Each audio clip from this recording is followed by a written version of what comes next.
Coming up next, here's our interview with another former Jayhawk, Pro Football Hall of Famer Gale Sayers came into the studio. Check it out.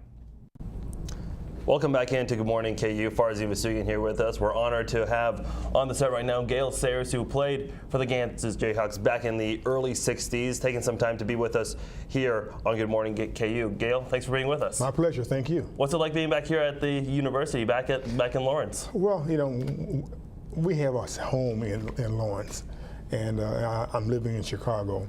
But it's always good to come back, and every time I do come back, and I'm trying to help the football team and things like that. So I really enjoy coming back.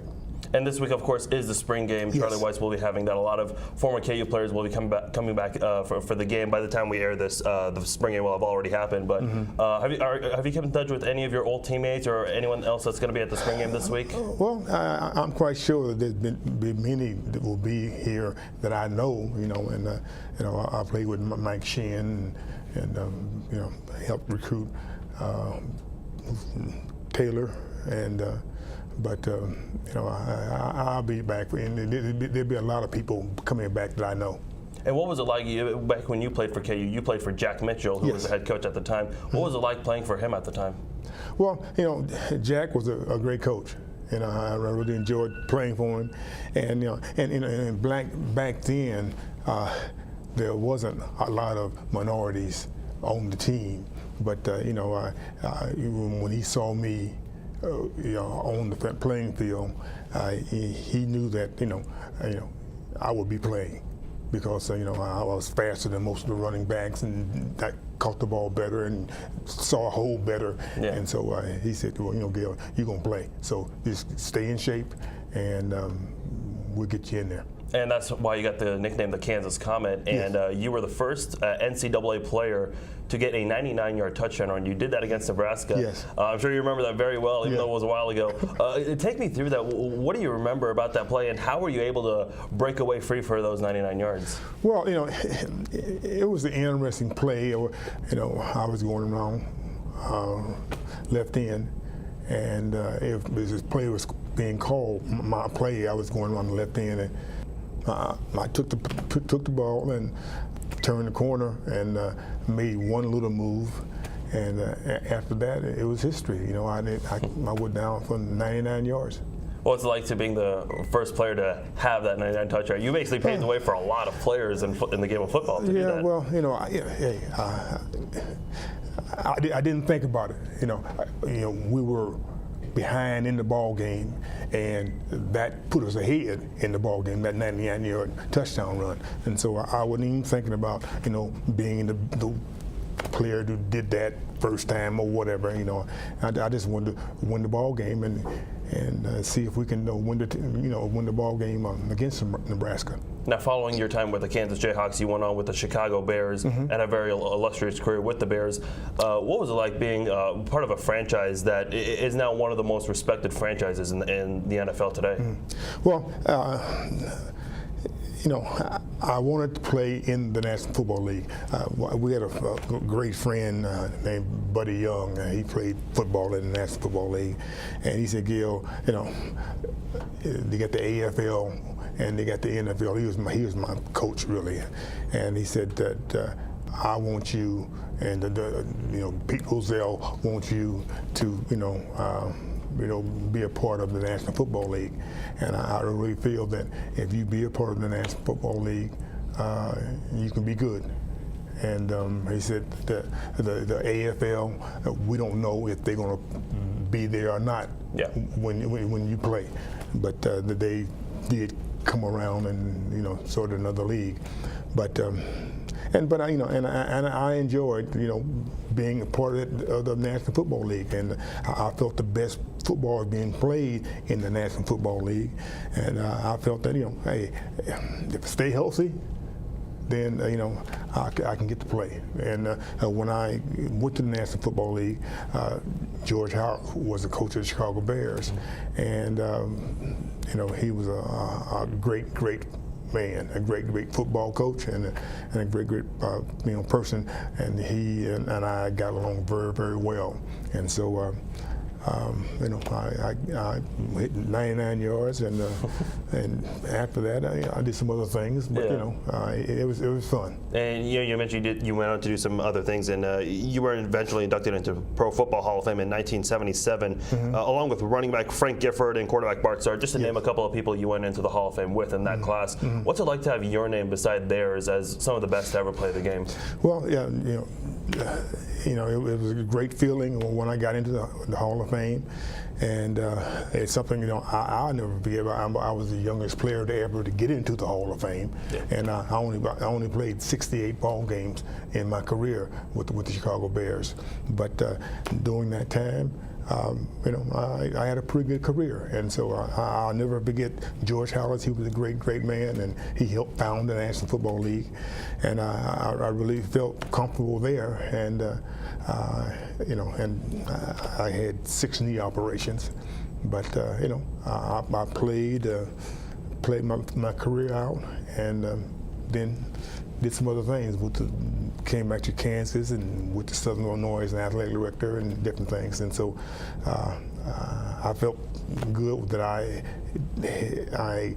did what I wanted to do. I went back to school here at Kansas and got my master's and became a stockbroker and set up a computer company. And so I did a lot of things that helped me get back into a business and things like that. Very cool, awesome. Last question I want to ask you before we take off. Kansas Jayhawks with Charlie Weiss entering their 3rd year. Any thoughts as Kansas continues to go? It seems like they're starting to make a little bit of progress with him as their head coach. Let's hope so. Okay, I like Charlie. He's a nice person, but we need to get better players. No question about that. We have to get some better players, and hopefully, Charlie came from Notre Dame, and hopefully he got some keys back at Notre Dame that we could use, or we can maybe bring some of those players to Kansas. But we just have to get some better players, because the ones, not everybody, but the ones we have now, I just think that we just have to get out there and bust our tail to try to get better players. Awesome. Well, Gale Sayers, who played for the Kansas Jayhawks, went on to play for the Chicago Bears and a Pro Football Hall of Fame inductee. Gale, thank you so much for your time. Thank you very much. All right, we'll be back with more after this here on Good Morning KU. Hi, I'm Emma Hogue. And I'm Bentley Leonard. This is your Good Morning KU News Update. A Missouri man with a long history of anti-Semitism is suspected of killing 3 people in suburban Kansas City yesterday afternoon. 73-year-old Frazier Glenn Miller has been arrested for the shooting and killing of a 14-year-old boy and his grandfather outside of a Jewish community center in Overland Park, Kansas. A woman at a Jewish assisted living facility nearby was also killed. Officials are not completely sure of the shooter's motives, but are treating the investigation as a hate crime. According to authorities, at least 2 of the 3 victims were not Jewish. Miller faces charges of premeditated first-degree murder. He's expected to appear in court today. A Utah woman has been charged with 6 counts of murder after 7 dead babies were discovered in her garage. Police are still looking for answers after the estranged husband of 39-year-old Megan Huntsman found the bodies while cleaning out the garage after an extended prison stay. Authorities do not believe the husband had any knowledge of the babies, and he is not a person of interest at this time. It isn't clear at this time why Huntsman was charged with only 6 counts of murder instead of 7. The search for missing Malaysian Airlines Flight 370 entered a new phase today.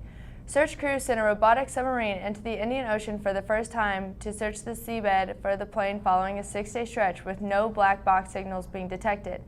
For the past 2 weeks, searchers were picking up signals from what they believed to be the aircraft's black box, but the battery of the box lasts only about a month and is now believed to be dead.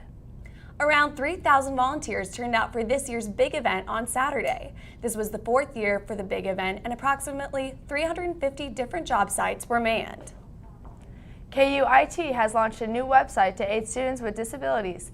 The website gives users step-by-step guides to create multimedia more easily and aims to benefit all students, not just those with disabilities. KU IT is now one of multiple organizations on campus providing this service. And the annual MTV Movie Awards were Sunday night, but aside from Cameron Diaz's mispronunciation of the Hunger Games, Catching Fire, and some interesting acceptance speeches, there were not too many surprises. Movie of the Year went to Hunger Games, Catching Fire. Favorite character was given to Shailene Woodley for Divergent, and Josh Hutcherson won Best Male Performance for the Hunger Games movie. For a complete list of winners, head on over to movies.yahoo.com. If you happen to be up late tonight, be sure to go outside after midnight. The first of 4 total lunar eclipses will occur in the early hours of Tuesday morning. This type of occurrence is known as a blood moon eclipse and will begin at 12:20 a.m. Central Standard Time. Now we're going to take a quick break and head on over to Stephanie with sports. I'm Stephanie Bickle here for your Good Morning KU sports update. The KU football team played its annual spring scrimmage on Saturday in front of approximately 8,000 fans. The first-string blue squad defeated the white team 20-10. Quarterback Montel Cozart finished the day passing for 58 yards, rushing for 70, and scoring 2 touchdowns. Bubba Watson has won the Masters for the second time in 3 years. He shot a 3 under 69 in the final round yesterday in Augusta. Watson fended off 20-year-old Jordan Spieth, who tied for second by shooting 72 in the final round. The Royals lost to Minnesota 4-3 yesterday and were swept by the Twins. After a day off, the Royals start their series on Houston on Tuesday. Kansas City has not won a road game so far this season. Well, that's all for the sports today. Now let's kick it over to weather with Maggie. Maggie, there. Hi, Stephanie. Yeah, it is a chilly 30 degrees out here right now. It's pretty windy, but I think that's only for today. It was snowing earlier, but that is going to stop. And the rest of the week, it should warm up to the 50s tomorrow, and then warmer Thursday and Friday will be more in the 60s.